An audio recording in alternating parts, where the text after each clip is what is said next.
Hallelujah, hallelujah, hallelujah, hallelujah, hallelujah.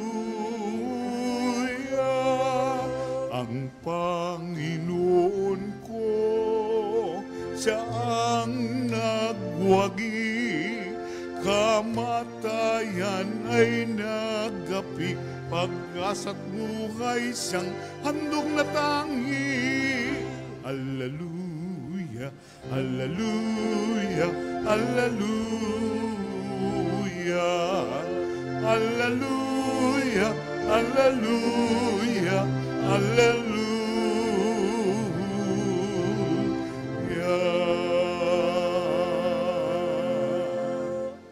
Sa ngalan ng Ama at ng Anak at ng Espiritu Santo. Amen. Ang pagpapala ng ating Panginoong Hesukristo, ang pag-ibig ng Diyos Ama, at ang pakikipagkaisa ng Espiritu Santo, naway sumainyong lahat. At sumaiyo rin. Mga kapatid, tinipon tayo bilang mga kaanib na angkan ng Diyos, kaya dumulog tayo sa maawaing Panginoong nagpapatawad ng lubos. Sinugong tagapagpagaling sa mga nagsisisi, Panginoon, kaawaan mo kami. Panginoon, kaawaan mo kami. Dumating na tagapag-anyayang mga makasalanay magsisi, Kristo, kaawaan mo kami. Kristo, kaawaan mo kami. Nakaluklok ka sa kanan ng Diyos Ama para ipamagitan kami. Panginoon, kaawaan mo kami. Panginoon, kaawaan mo kami. Kaawaan tayo ng makapangyarihang Diyos, patawarin tayo sa ating mga kasalanan at patnubayan tayo sa buhay na walang hanggan. Amen.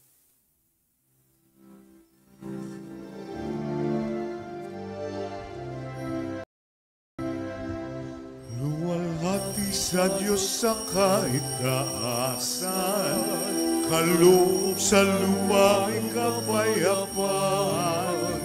Pinupuri ka, ipinagdarangal, sinasamba ka dahil sa dakila mong kalwalhatian.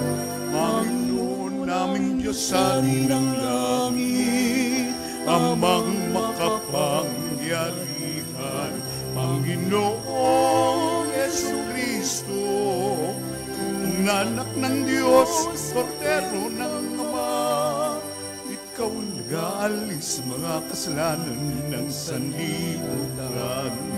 Tanggapin mo ang aming kahilingan, ikaw na naluluklok sa kanang Ama.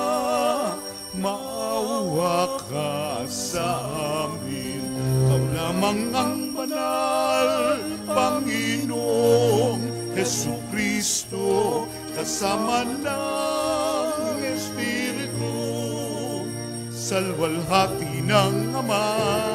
Amen, amen, amen, amen.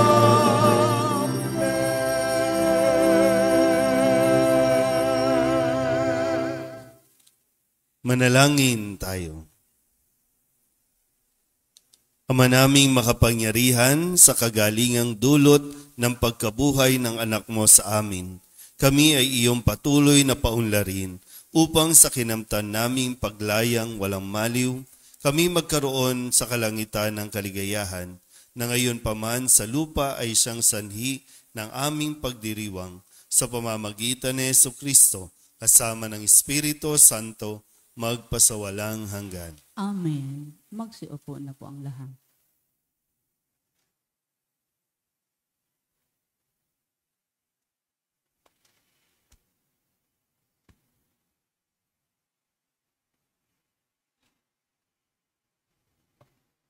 Pagbasa mula sa mga gawa ng mga apostol. Noong araw ng Pentecostes, sinabi ni Pedro sa mga Hudyo, "Dapat malaman ng buong Israel na itong si Jesus na ipinako ninyo sa krus, siya ang ginawang Diyos ng Panginoon at Kristo." Nabagabag ang kanilang kalooban nang marinig ito.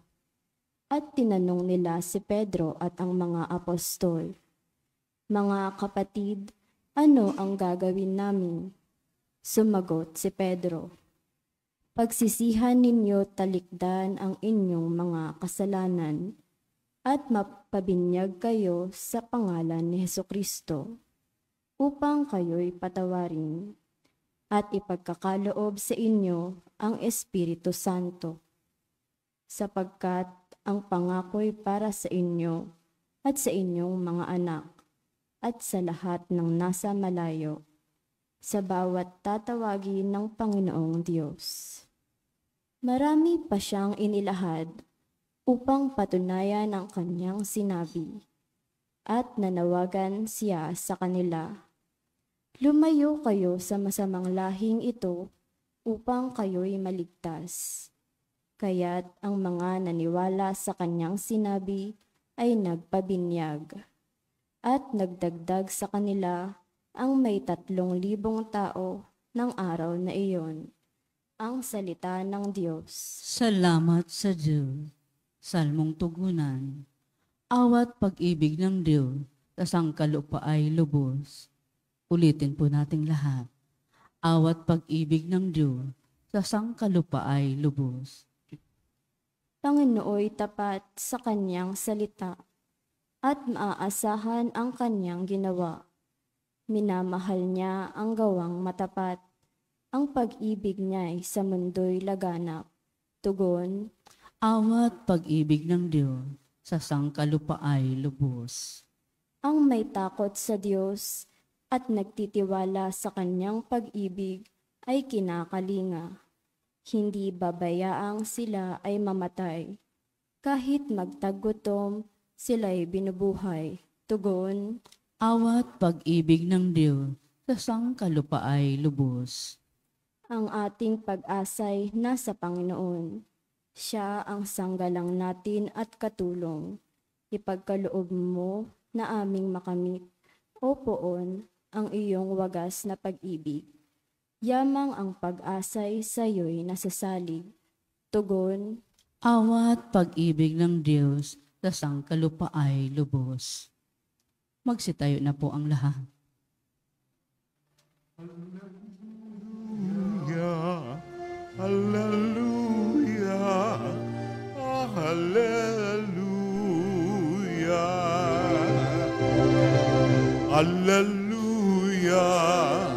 hallelujah, hallelujah.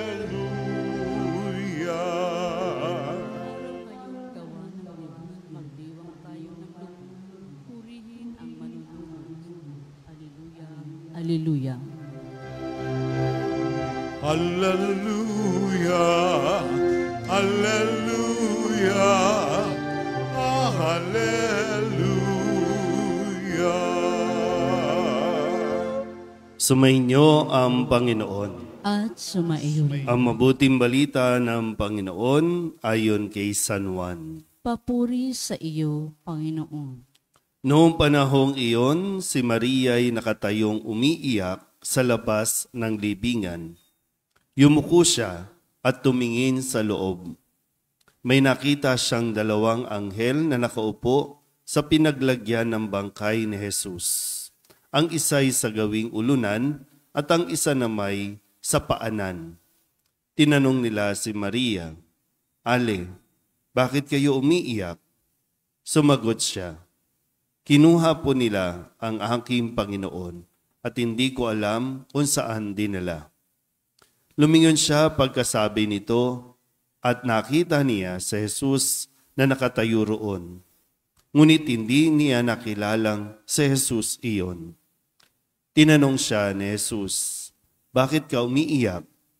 Sino ang hinahanap mo?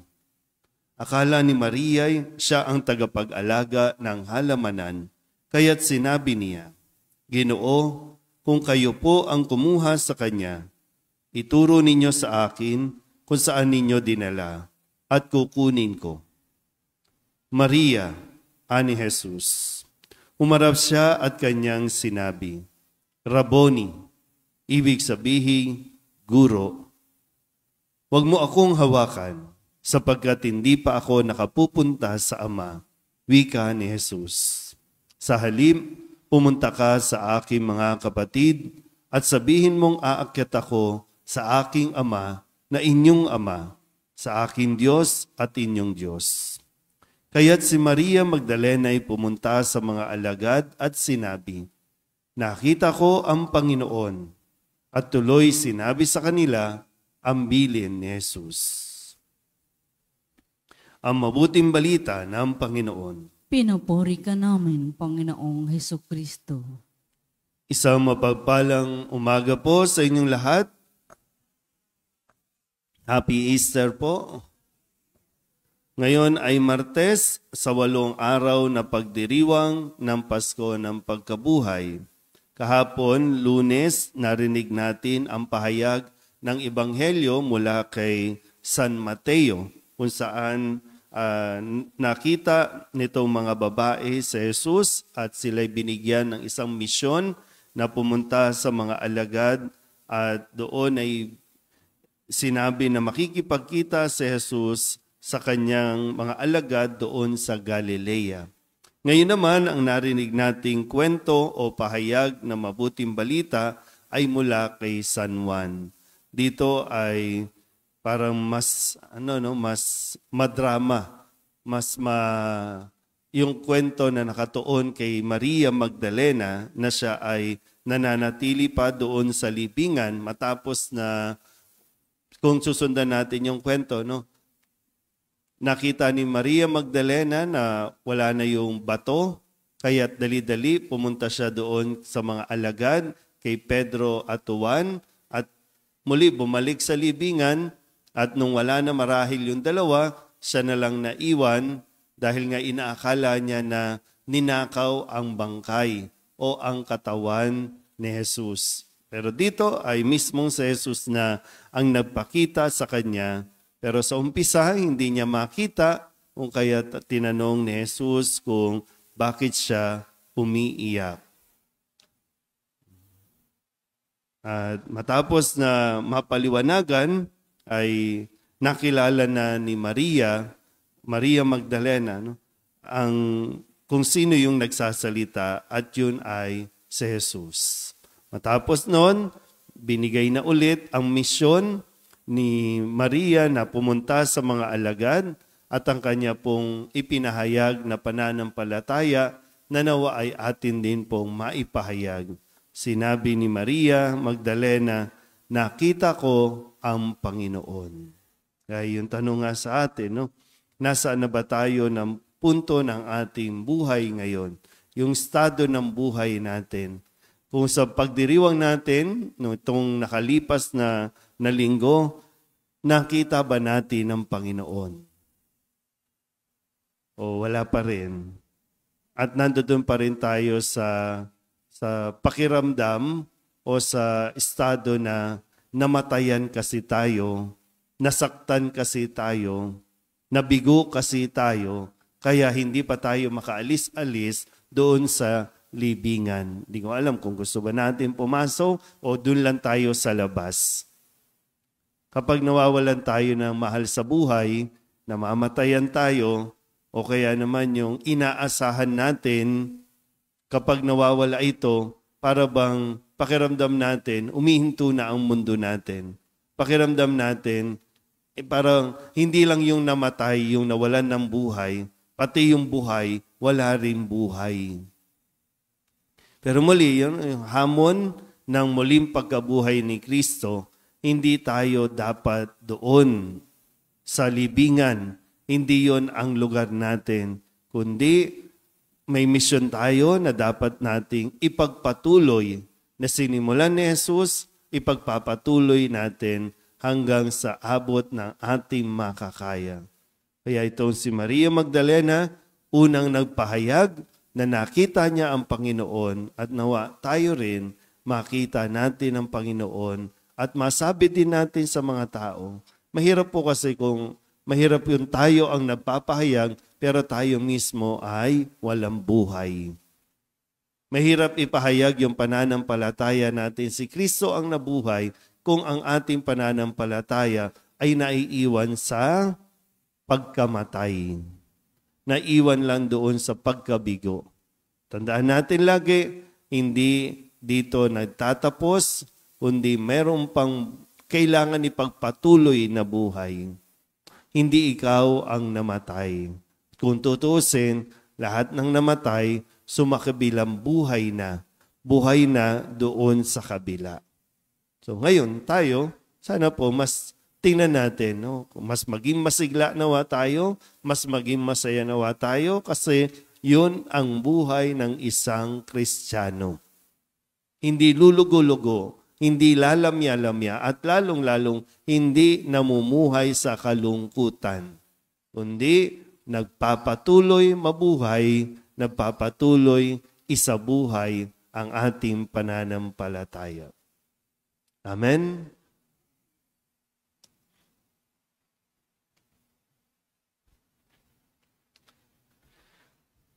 Sa pamamagitan ng Ebanghelyo, nagpapahayag sa atin si Kristo sa kanyang mga makapangyarihang salitang walang hanggan at mga gawang makapagpapagaling. Sa pamamagitan niya, buong pagtitiwala tayong manalangin at ang ating itutugon, Panginoon, dinggin mo ang aming panalangin. Panginoon, dinggin mo ang aming panalangin.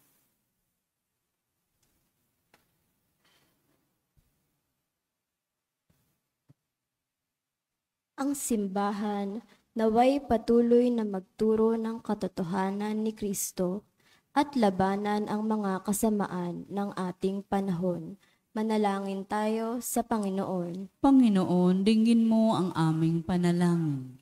Ang mga namumuno sa mundo naway magtaguyod ng pagiging matuwid sa kanilang mga pamahalaan at maging masigasig sa pagsugpo ng kasamaan sa mga pamayanang pinangakuan nilang paglingkuran.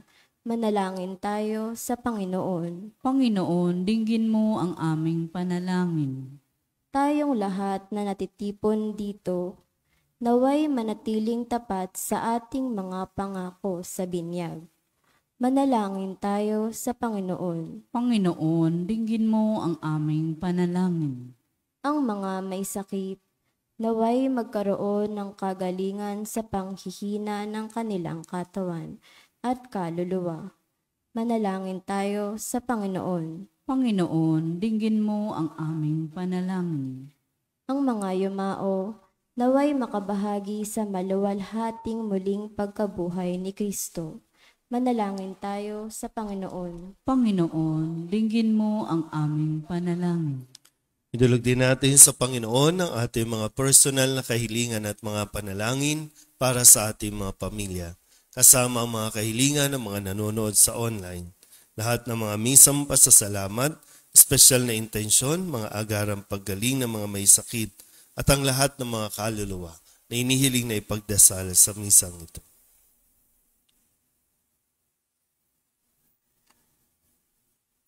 Ang lahat ng ito inihiling namin sa ngalan ni Kristong aming Panginoon. Amen.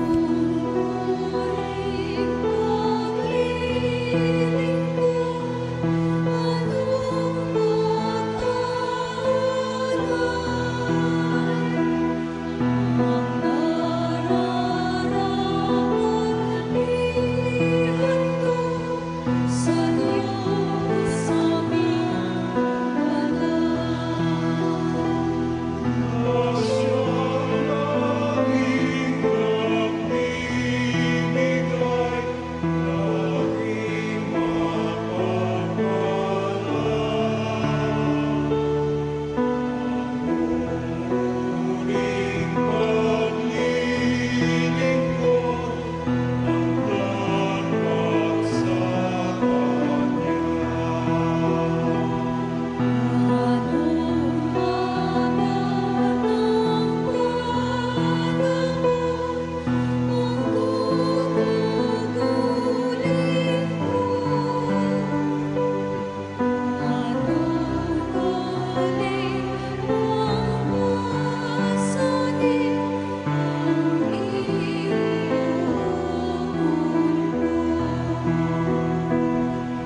ng Diyos Amang makapangyarihan. Tanggapin nawa ng Panginoon itong paghahain sa iyong mga kamay, sa kapurihan niya at karangalan sa ating kapakinabangan, at sa buong sambayanan niyang banal. Ama naming lumikha, tanggapin mo at kalugdan ng mga alay ng iyong angkan upang sa tulong ng iyong paglingap at pagsubaybay, ang bigay mo sa aming puhunan ay hindi masayang, kundi tumubo pa ng mga kaloob mong walang katapusan sa pamamagitan ni Jesucristo kasama ng Espiritu Santo magpasawalang hanggan. Amen. Sumainyo ang Panginoon. At sumaiyo rin. Itaas sa Diyos ang inyong puso at diwa. Itinaas na namin sa Panginoon. Pasalamatan natin ang Panginoong ating Diyos. Marapat na siya ay pasalamatan. Ama naming makapangyarihan, tunay ngang marapat na ikaw ay aming pasalamatan, lalo ngayong ipinagdiriwang ang paghahain ng Mesiyas, ang maamong tupa na tumubos sa aming lahat. Ang iyong anak na minamahal ay naghain ng sarili niyang buhay. Siya ang tupang maamong umako sa kaparusahan upang mapatawad ang kasalanan ng sanlibutan. Sa pagkamatay niya sa banal na krus, ang kamatayan namin ay kanyang nilupig. Sa pagkabuhay niya bilang manunubos, pag-asa at pagkabuhay ay aming nakamit. Kaya kaysa ng mga anghel na nagsisiawin ng papuri sa iyo, na walang humpay sa kalangitan, kami nagbubunyi sa iyong kadakilaan.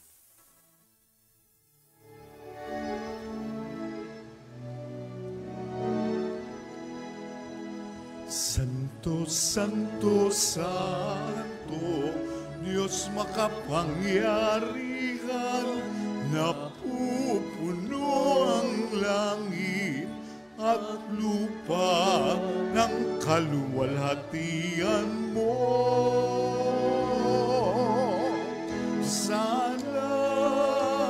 Hosana sa kaitaasan, pinagpalang na paririto sa ngalan ng Panginoon. Hosana, Hosana sa kaitaasan.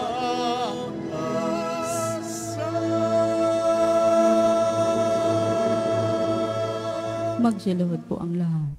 Ama naming banal, ikaw ang bukal ng tanang kabanalan.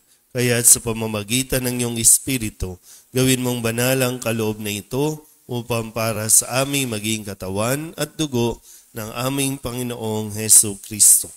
Bago niya pinagtiis ang kusang loob na maging handog, inawakan niya ang tinapay, pinasalamatan kaniya, binaghati-hati niya iyon, iniabot sa kanyang mga alagad at sinabi, tanggapin ninyong lahat ito at kanin, ito ang aking katawan na ihahandog para sa inyo.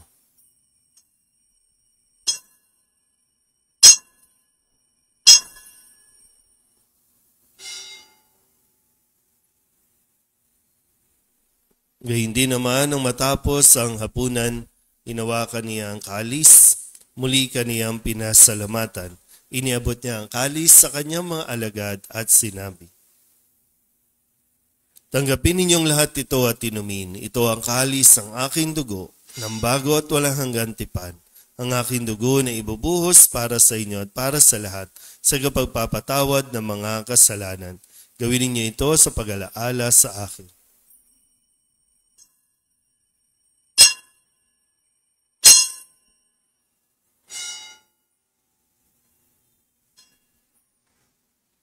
Ipagbunyi natin ang misteryo ng pananampalataya. Si Kristo'y namatay, si Kristo'y nabuhay, si Kristo'y babalik sa wakas ng panahon. Ama, ginagawa namin ngayon ang pag-alaala sa pagkamatay at muling pagkabuhay ng iyong anak, kaya tiniaalay namin sa iyo ang tinapay na nagbibigay buhay at ang kalis na nagkakaloob ng kaligtasan. Kami napapasalamat dahil kami iyong minarapat na tumayo sa harap mo para maglingkod sa iyo.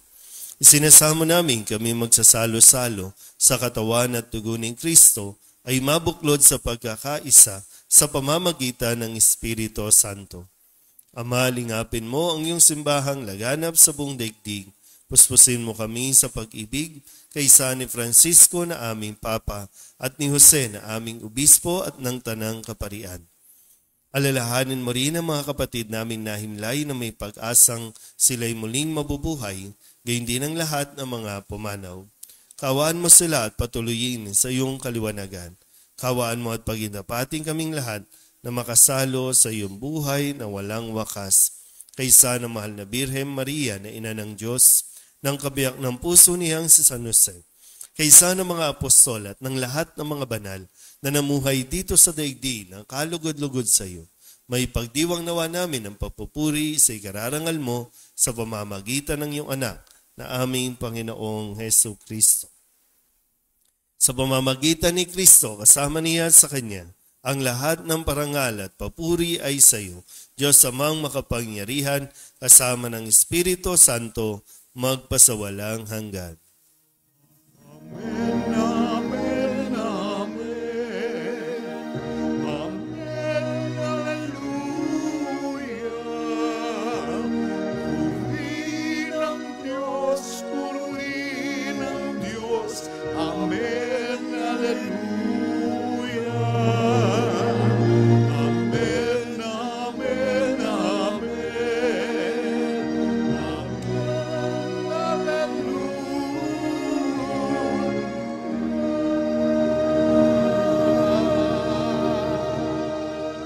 Sa tagubili ng mga nakagagaling na utos at turo ni Jesus sa Panginoon natin at Diyos, ipahayag natin ang lakas loob.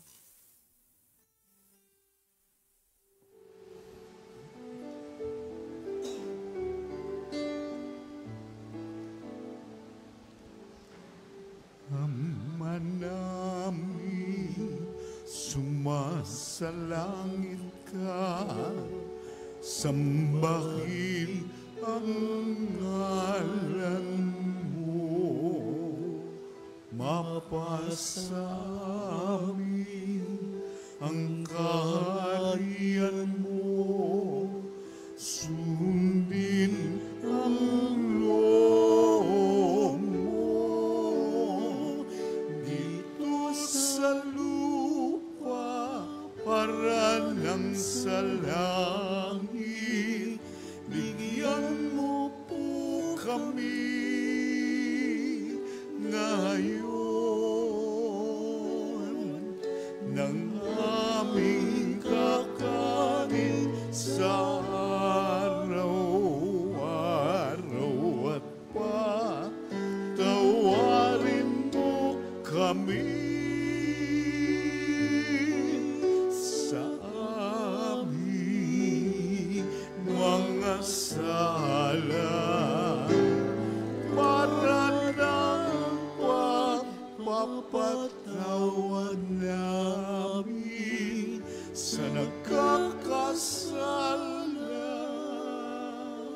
sa amin, at huwag mo kaming ipahintulot sa tukso,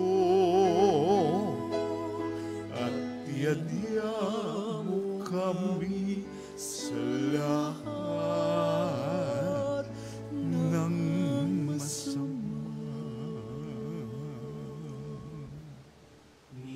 Miedya sa lahat ng masama, pagkalooban ng kapayapaan araw-araw, iligtas sa kasalanan at ilayo sa lahat ng kapahamakan. Samantalang aming pinananabikan ang dakilang araw ng pagpapahayag ng tagapagligtas naming si Hesu Kristo.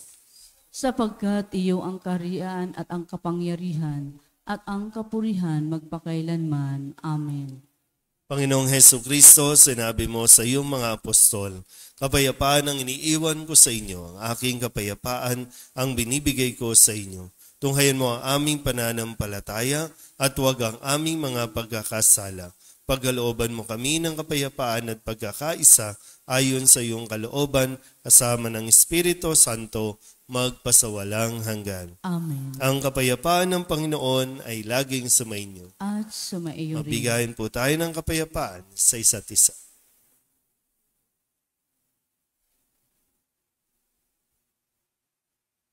Kordero ng Diyos na nag-aalis ng mga kasalanan ng sanlibutan, maawa ka sa amin. Kordero ng Diyos na nag-aalis ng mga kasalanan ng sanlibutan, maawa ka sa amin. Kordero ng Diyos na nag-aalis ng mga kasalanan ng sanlibutan, ipagkaloob mo sa amin ang kapayapaan. Magsiluhod po ang lahat. Ito ang kordero ng Diyos. Ito ang nag-aalis ng kasalanan ng sanlibutan. Mapalad ang mga inaanyayahan sa kanyang piging. Panginoon, hindi ako karapat-dapat na magpatuloy sa iyo. Ngunit sa isang salita mo lamang ay gagaling na ako. Katawan ni Kristo. Amen.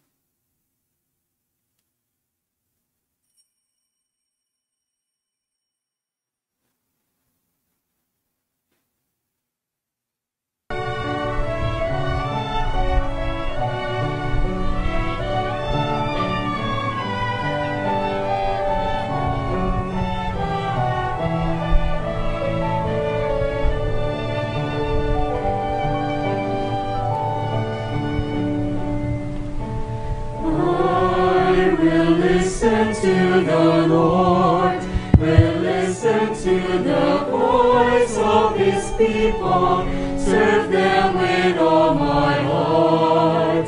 I will listen to His words and call upon the Lord for His people to live in faith and truth and in love.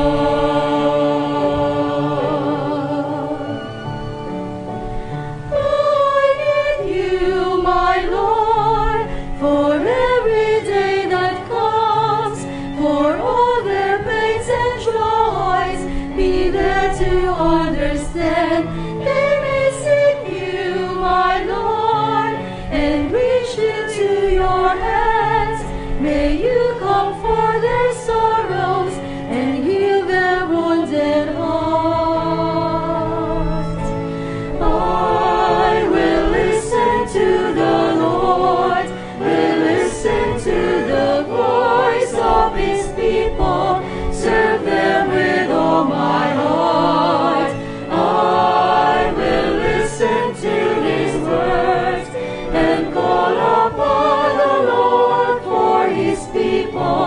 To live in faith and truth and in love.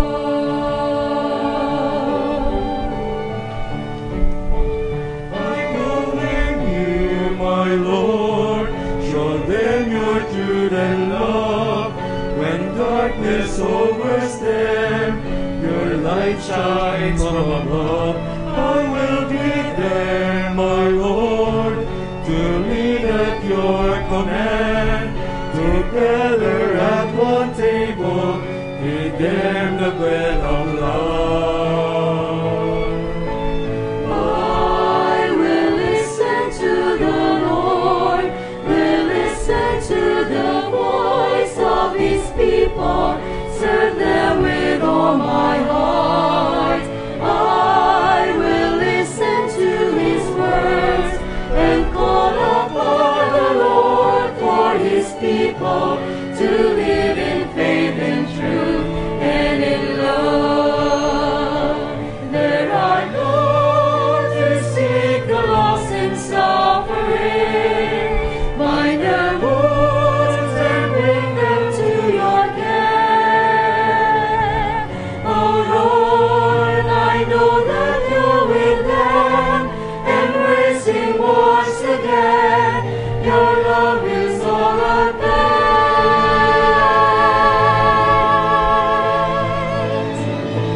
I will listen to the Lord, will listen to the voice of His people, serve them with all my heart.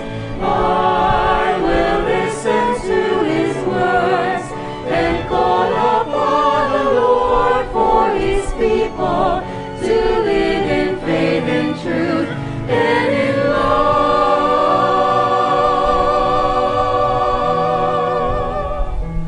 I will listen to the Lord and call upon the Lord for His people to live in faith and truth and in love.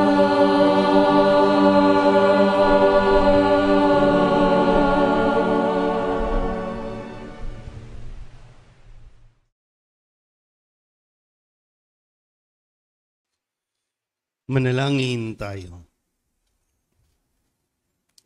Ama naming mapagmahal, pakinggan mo kami upang maging handa ang aming kalooban para pakinabangan ng ligayang walang katapusan na iyong inilaan sa mga niloob mong mabinyagan sa pamamagitan ni Jesucristo kasama ng Espiritu Santo magpasawalang hanggan. Amen. Sumainyo ang Panginoon. At sumaiyo rin. At pagpalain kayo ng makapangyarihang Diyos, Ama at Anak, at Espiritu Santo. Amen. Tapos sa banal na misa, humayo tayo sa kapayapaan ni Kristo. Salamat sa Diyos. Alleluia, alleluia.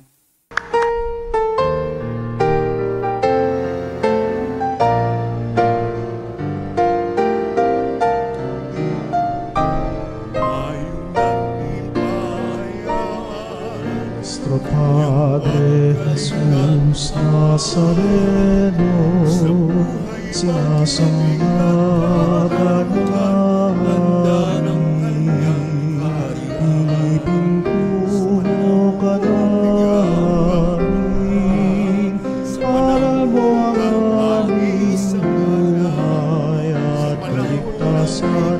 Nuestro Padre Jesús Nazareno, iligtas mo kami sa kamatayan, ang krus ng pinanganay, sa bisan ng kaligtasan. Nuestro Padre Jesús Nazareno, dinarangal ka namin. Nuestro Padre Jesús Nazareno, minulwalhati ka namin. Nuestro Padre Jesús Nazareno, dinarangal ka namin. Nuestro Padre Jesús Nazareno,